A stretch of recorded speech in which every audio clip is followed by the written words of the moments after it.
Today, 87 years ago, Mexico takes back its oil and tells the American and British companies, Hey, get the fuck out of here because I'm gonna fuck you out right now, motherfucker.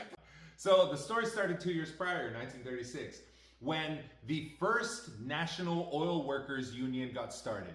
And when that oil workers union got started, there was a lot of anarcho-syndicalists in there, there was a lot of communists in there, the International Workers of the World were in there, and they had support from the president, Lázaro Cárdenas. Lázaro Cárdenas had a tremendous amount of support because the year prior, he had done massive land reform.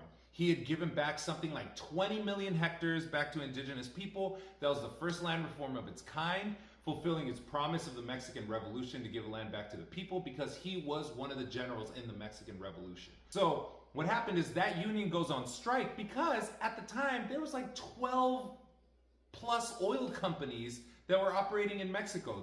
None of them were Mexican.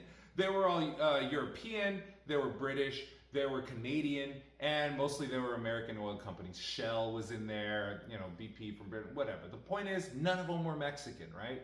So because of that, the union needed to be able to do collective bargaining because they were all dealing with the same issues. None of these oil companies were paying a living wage. Everybody was overworked and underpaid.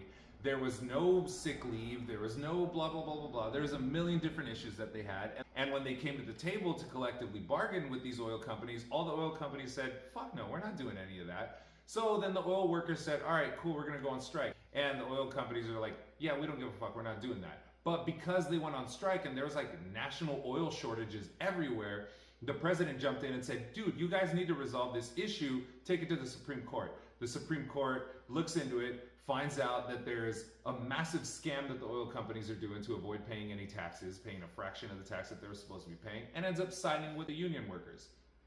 Once they sided with the union workers, not only did these oil companies say, fuck that, we're out, but they end up banning all the workers, they end up shutting down all their facilities, they end up pulling all their money out of Mexican banks, they end up sending all their tankers back to the US, and that made the situation even worse. So now you have pretty much the country's dry at that point because there's no gas going anywhere. There's no production of oil anywhere, no fertilizers, no nothing. It was shut down completely. That was whack as fuck. So then the president comes back in, Lázaro Cárdenas, goes in and has 3 days worth of meetings with these oil companies to try and get them to just be like, yo, it's not that big of a deal. Pay the living wage, give in to their demands, and it'll be fine. And the oil companies are like, fuck that, who's gonna guarantee that it's only gonna stop at salaries?